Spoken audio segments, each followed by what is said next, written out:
Yo, what is up, YouTube? Hope you guys are having a fantastic day. And today, I'm going to be hitting you guys with a gorgeous, gorgeous tier list video. Because I know you guys love your tier lists. You love knowing who's the best, who's the worst, who's mediocre, what's your main in, like stuff like that. Yeah, so I'm going to give you guys my tier list. It's going to be based on like Plat Plus. It's going to be slightly higher. And it's not going to be at the complete top tier. This is just like a ranked tier list, less of a comp tier list. So if you want to win your rank games, I'm going to go a little bit off their win rates and a little bit off of just how I think they would perform in higher elo. A couple non-guardians are going to be added. Fenrir, Serket, Herc, Horus, I think are the only ones that are non-guardians. I just think they're probably the 4 best non-guardian supports. And let's just hop right into this tier list. We're going to be starting with Aries. And surprisingly, Aries has one of the highest win rates in the game right now, like 53% in support. And he just seems to win when he is picked in support, even in those medium tier games where I thought people would just be missing too many chains where it would be affecting his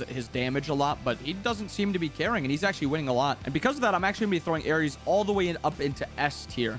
The god dictates a lot of the game through damage, his aura, his passive, very tanky, and if he gets ahead, he's very hard to kill, and he's very easily able to kill your entire team. I think right now, with how Aries feels, you should be getting a lot of games in on him, because he's not at the point where Hyros is going to be nerfing him anytime soon. So you're going to be able to just get a ton of games with his current power. And I don't think he's going to be getting nerfed for a while. So I think he's a very good god to be putting time into right now. Artio. I think Artio is a pretty bad god in the game right now. She really just wins the level 1 to 4. And even at that, when she's supposed to be the strongest, she gets outdone by gods who do more in the mid and late game. Her builds right now also don't feel great. There's nothing that really pops off as this is great other than Stone of Binding, which is just overall not great. It's a good item, but not great. And I think that's going to be hindering Artio a lot. You really can't carry the early game like you should be when you play this stance switch Guardian. She does have good damage. She has good healing, but she's not very tanky. She has no CC immunity. So she's very hard or very easy to lock down and to kill. So for that, I'm putting Artio into B tier. Athena now. And I know a lot of people love Athena. When I am streaming at twitch.tv/inbound, a lot of people do like to ask about Athena. Why is Athena not played at the SPL level? Why is she not played more in ranked? She actually has, I'm pretty sure, one of the higher play rates in the Guardian tab. And her win rate isn't bad. So I think she is a very solid god to be playing. I think she's easy to play. And if you're just kind of not a guardian, not a support player, and you just don't know really what to pick, just pick Athena, dash, taunt, or taunt if you don't need your dash. And then just make sure you don't need to 3 before you taunt every time. You can do 2 or 3 first, but just make sure that if they have an escape, 3ing first usually isn't the best ability. Usually you 2 first so you can catch their dash or taunt them before they can even start their dash. And I think Athena's not really going to be getting very many nerfs either, but she's a pretty simple god to play. She kind of plays herself, and she allows you to just kind of make plays around the map with her ultimate. So it does feel good if you're not the greatest support player to be playing Athena, because you're never really out of position. Get a lot of games on Athena too. Bacchus. Another one that casuals and ranked players love to play. Everyone loves Bacchus. And I think he's actually not too bad right now.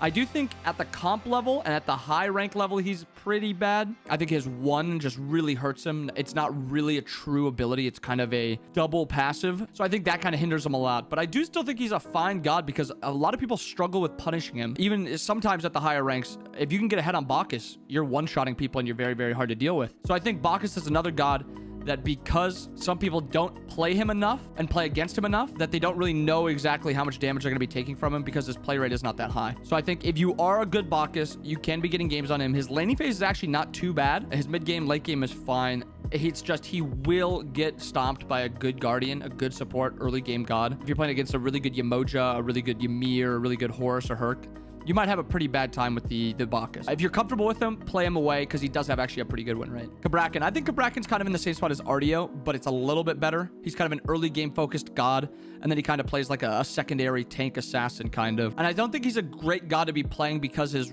risk reward is so high.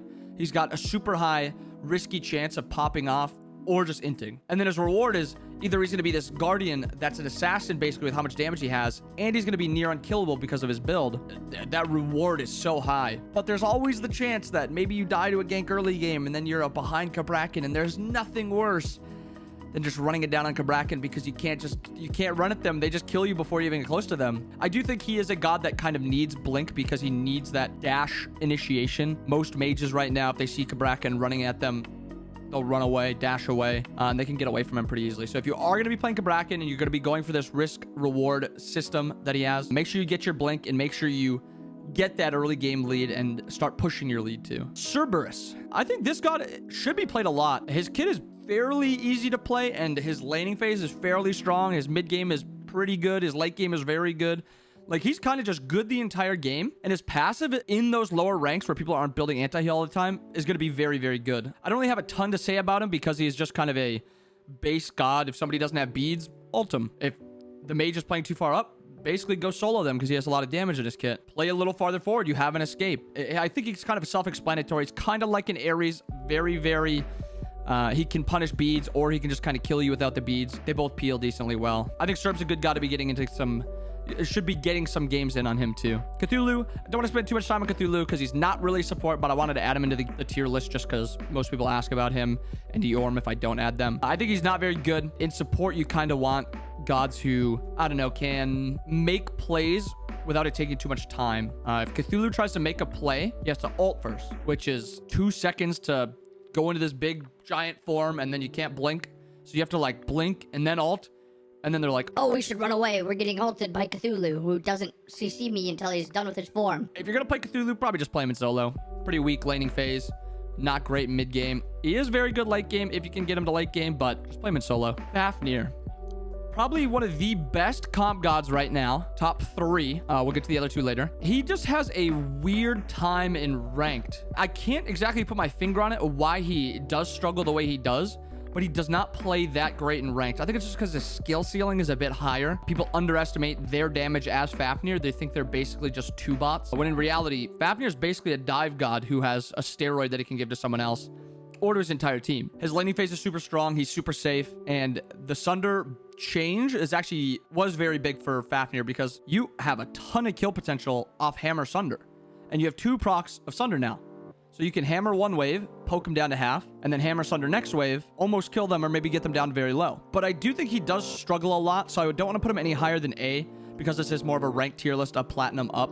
I think if you're a master's level player or you're very confident in your Fafnir ability, I think he's an SSS god, S2SS god, not triple S god. So I do think if you are confident with your abilities, play Fafnir. He's one of the best gods if you are good with him. I think Fafnir was hurt a lot more by the tank boots change than I at least initially thought. I didn't think he was going to need it that much. I thought the sledge transition will feel just as good. But that quick spike you got from tank boots felt super good on Fenrir and one other god I'm going to mention in a bit also. I think he still has that early game damage. He still has basically backline kill potential. And I do think he can run a rank game if he can get ahead. So I don't want to underrate him too much. Even if you fall behind on Fenrir, unlike with Cabrakan, you're not worthless. You can still pull someone's beads, build a lot of cooldown, and then as soon as your ult comes back up, go and ult them again and basically get a free kill. So I don't want to underrate him, but I do think he is a bit weaker than he used to be. And I think if you can get comfortable playing Fenrir and knowing when you are behind and when you are ahead to know when to dive for kills and to know when to just ult someone for kill, I think that is kind of like the difference between a really good Fenrir and a pretty mediocre Fenrir. But I think he's about an A tier god. Know what kind of Fenrir you have to be in every game. Geb. If this was an all tiers tier list, I mean, this is all ranked tier list, it's got to probably be SS or S because boy, does he just win. I think he's like 54% win rate and he's got a pretty high pick rate too. But at the higher ranks, he does get punished a little bit more. But I do think he's still at a non-comp level a solid god because rank games go late a lot. Rank games are either 18-minute dominations where there's no chance that you had a chance to win past 2 minutes and everyone should be F6ing, or it's a 45-minute game with 90 kills apiece and 1,000 gold every minute farming wise. Like, it's one of the two. And I think because of that, I think that's where Geb's win rate is actually super high, is either the games are going super late and you almost have a guaranteed win with Geb late game because his late game is still insane. Percent damage on his ult, the knock-up combo, his shield, which is insane. And then his rollout's like a 6-second, 7-second cooldown. So I do think Geb is still a good pick, but just make sure you know you don't need to win the early game with Geb. You do not have to play that aggressive, but I do think Geb is not bad. Ganesh. Oh, a lot of people are going to probably ask, why is Ganesh so low? He doesn't do anything well. He doesn't peel that well. He doesn't dive that well. He doesn't lane well. He doesn't have a great late game. Like, he basically is just below average at every point in the game. And he has a lot of counter picks. I can't even think of a positive to say about him. Like, his passive is bad. His 1 is meh. His 2 is meh. His 3, bad. I guess his alt. Maybe if you are an absolute geometry genius, that you can place every ult perfectly in every team fight, maybe Ganesh is a B tier god. But in my opinion, I think other than probably Yorm, Cthulhu, Kumba, maybe every other god is better. I'm going to place Yorm and Kumba right now. Yorm, worst guardian in the game for support. Doesn't really do anything and he needs levels. His damage is too low. He's not tanky enough. And then Kumba, he's just... Actually, I think because Kumba is a lot better at lower ranks. I'm going to put him in B, actually. So I actually think Ganesh is worse than Kumba. He does an okay job forcing actives and being pretty unkillable. And I know a lot of people don't know how to exploit Kumba at the ranked level. And sometimes he can feel a bit strong. So I don't want to put him too low. But I think there's just better gods to be playing if you want to play that Kumba style. Just play like a Sobek or something. Or Kuzumbo, Xing Chen. I think there's just a better style of being impossible to deal with while also doing a lot of damage and pulling a lot of actives. And so I've got a question for you guys. Just curious what you guys think. Who do you think is the most overrated god in Platinum Plus in Ranked? I'll give you guys a couple seconds to think. If you guys do have somebody you really think is overrated, why don't you throw it down in the comments below. I'll take a look at it. I'll let you guys know what I think. Unfortunately, what I talk about on my stream a lot is I think Sobek is a super strong god. He got killed by the tank boots nerf. Not killed, but he got hurt by the tank boots nerf. He also just doesn't win a lot, and he's got one of the highest pick rates in the game. He's got an 18% pick rate, which is the highest of all the Guardians, and his win rate is still below 50. So he has picked a lot more than any other Guardian in the game. Thank you for the follow.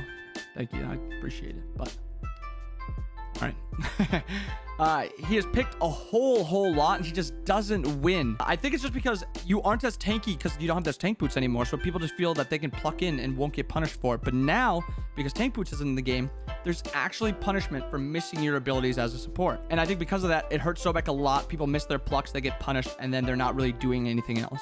And because of that, I'm also going to be throwing Sobek in B. While I do think he's still a stronger god than B in comp and like high level, I do think people have been not performing with him, so I don't think it'd be okay or it'd be good for me to put him any higher than S or A. Hercules, the staple inbound pick. I think Herc is a very insane god if you are good with him. I think it's kind of the same way as if you're good with Fafnir, he feels very good to play. However, he still has the problem where he has been nerfed a lot because of his prowess in support. He's just getting weaker and weaker in support. If you can hit those blink pluck 1 combos or that dash pluck combo, anything like that, I think he still feels super good and he's super oppressive when he gets ahead. But I don't think I can put him any higher than B because he's just not as strong as he was and he's not picked as much as he was because of all those nerfs. I do think he obviously can still run a game, and I do think he's still very hard to deal with when he's ahead, but it is just harder for him to get ahead, and because of that, B for him. Horus, I'm going to throw in B also. He's kind of just... Horus doesn't do anything that's just super unique. Most players are just going to blink 2 and then 1. I think at a comp level and a very high ranked level, he has a lot of playmaking potential. You can 3 onto minions and then 2. Your ADC can dash in. You can 3 onto your ADC and then 2. You can 2 to close the gap and then 1. Like, there are so many different ways you can use Horus, but I think it's just people use him the exact same way that it's just... Oh, I should back up. Horus is just walking at me. I wonder what he's going to do. He's going to 2 you and knock you up. And I think most people have just kind of gotten used to that if Horus is picked, don't let him walk at you. If he's walking at you, walk away. And I don't think his wins are really showing up as much. I do think when he is picked, and some people just don't respect him, don't respect his damage, his CC, I do think he can be dominant, but I just don't think his wins are there to back it up. His pick rate probably isn't that high either, so I'm going to be putting him in B. Khepri, another great god for ranked. Kind of the same thing as Geb, except he's a little bit more early game and slightly worse late game. Super insane peel. His ult is unreal late game. His entire kit scales into the late game very well because his CCs are undiarable, meaning they don't reduce each other. He can 3 and then pluck off of it, and it's the exact same CC length no matter how much CC they got before. And then his ult is just reviving one of your teammates for free. On top of that, his shield late game and early game is super strong and super hard to deal with. He has really no weakness in the game. He's got a couple counters that make it hard for him to play, but I don't think lower end players really know how to exploit it, how to just kind of kill him. A lot of people just view him as this unkillable bug and they just kind of let him be. But I do think Khepri's super strong and you should be playing him, get a lot of games on him. His win rate's really high too. Kuzenbo. I feel like a lot of the biggest thing between a ranked player and a higher comp level player or a high ranked level player is knowing when they are strong. And I think that's why I see Sobek so low, Kuz is a little bit lower, Herc's a bit lower, Horus a bit lower. These are these early game gods that are supposed to be stomping. I just don't think players know when they're that strong or know their strength enough. It's a lot easier to know Khepri's ult what it does than how much damage a Herc Pluck combo will do or a Kuzenbo 3-1 will do. I do think Kuzenbo, like Bacchus, like Sobek, Herc, Horus, all those gods, very hard to deal with when he gets ahead, but I don't think players know really how to get ahead with him. And because of that, I'm going to be putting him in B. Well, Sylvanas. There's two Sylvanas in Smite right now. There's the Mannequin Scepter Sylvanas that nobody knows how to deal with, which is an SS. I have so many comments that say they should nerf it, they should get rid of this god, and not let him build Mannequin. Truth is, just don't die to him. If you have any starter item for support that's not War Flag, or even War Flag, you're going to be ahead of this Sylvanas in no time. He has no gold spooling, no extra gold income with that build. Give up all the lane you need to do. By level 5, 6, 7, you will be ahead of him as long as you don't die. And even if you're dying by level 8, 9, 10, you'll be ahead of him. Just let him push the wave. That's all he does. He doesn't do anything besides that. You do not need to win lane against Sylvanas. You do not need to beat him if he has Mannequin Scepter, okay? Now the other Sylvanas, the real Sylvanas, the Sentinels, Benevolent Sylvanas, he's just not that strong. I don't think he's necessarily C tier, but I don't think he's as strong as these B tier gods either. So if I had like a B minus C plus tier, that's probably where I would throw him. I just think his value's not there in the lower level. I think he's a very comp-oriented god where he has good sustain, good prots, good peel. Laning phase is mediocre. I think he does need a rework on his passive, and I've heard that's coming, so that's going to be huge. Maybe if it's a good passive, maybe Sylvanas will come back to being a good god. But until then, I think Sylvanas is pretty bad. You don't need to play him. Terra. Terra's another god like Fafnir. And you know, I said there's going to be 3 gods that are the top tier gods in comp right now. It's Fafnir and then Terra. And then I'm pretty sure out of the gods left, you know which one's the last one. Terra, though. She has a lot of value in how much damage she does and how much peel she has. I think people kind of underestimate that at a mediocre ranked level, even higher level ranked place. She just needs one flat pen item and she can basically half health a squishy, and she doesn't even need to hit anything. If she just ults, puts down her 3, dashes through it, she's basically half healthing a squishy. That's all you have to do. Don't play this peel style of Terra. She's not much of a peeler when her damage is so high. She basically is just an out of combat healer who, after you win the fight, you toss down your 3 and you try to heal. She also got good zone control. Don't underestimate her passive either. It's very easy to get a kill early game or mid game, but I'm going to be throwing her an A because I don't think she will be as strong as these S tier gods because she's a bit harder to play. Xing Chen, basically like Sobek, Kuzenbo, except he's a bit better late game, a little worse early game. He's basically an unkillable god who has decent CC and good damage. Farm with him. Get to late game. If you get a lead with him, he's almost unkillable. If you're behind, who cares? Just try to farm to late game, and he's a beast. Yamoja, probably still the best god in Smite, or not in Smite, but in support for the past however long, year or whatever it's been. OP, but I do think she is not the best ranked god. I think these gods are clearly better in ranked until you get to like the actual GM level of games. She just gets punished pretty easily, and I feel like people don't know how to utilize her that well. They don't know when to 1 necessarily, when to 2, when to 3, when to look for your ult, where to ult. She has a lot of value, and her kit can do so much, and people at the platinum level, diamond level, even sometimes into the masters level, just don't know how to use her abilities at the perfect or in the perfect way. And I think because of that, I'm going to put her in A, because her value comes from switching up what she can do in every team fight. Sometimes she needs to dive, sometimes she peels, sometimes she baits herself, sometimes she baits a teammate, sometimes she looks for a pick, sometimes it's just a giant team fight. And I think that's kind of what players struggle with. Ymir. I think Ymir is another god that got killed by the tank boots nerf. He's still a good god. His laning phase is fine, but he is a god you can actually try to kill early game as opposed to when he had tank boots. And I think because of that, his value's fallen off a bit. He still is very strong in the laning phase. Don't underestimate his damage. Don't underestimate how many autos he can hit on you if he hits his 2. And don't disrespect his damage ever. You might think Ymir's going to be hitting that ult for 300 damage, and that thing's popping you for 800. So be careful with Ymir's damage, but just know that you are killable as Ymir now because there's no tank boots. And the last god, Serket, I think she is... I've said it a lot, but she's another god that just has value when a player knows what your damage is and how tanky you are on support. And I think if you want to become a great Serket player, just spam her. Spam her. Get a build down that you like. And if you can know your tankiness, your damage in a team fight, and how much damage you can just eat and avoid, you can be a great rank player because she can single-handedly carry games. With a benevolence build into an animosity, you can actually 1v5 with this god because of how tanky she is and how hard she is to deal with. She can 1v1 almost any god late game with her ult and animosity because of how much healing other gods rely on to be able to 1v1. The only gods you really want to be worried about are other animosity gods, some Shin's gods, but do not, I don't know how else to say it than just, you have to have games on this god to know her value. I think she's a pretty bad god. You can't just lock her in and play a good Serket game. Well, you can, but it's pretty rare. If you want to become a great hard carry rank support, I think Serket is a great way to look. Great god to look at. And that right there is going to be the tier list. Yeah, let me know what you guys think. If there's anything that you would change, if you want my opinion on another god that I did not add into the tier list, let me know in the comments below. Hope you guys are having a fantastic day. I'll see you next time. Hope you guys enjoyed the video. See ya.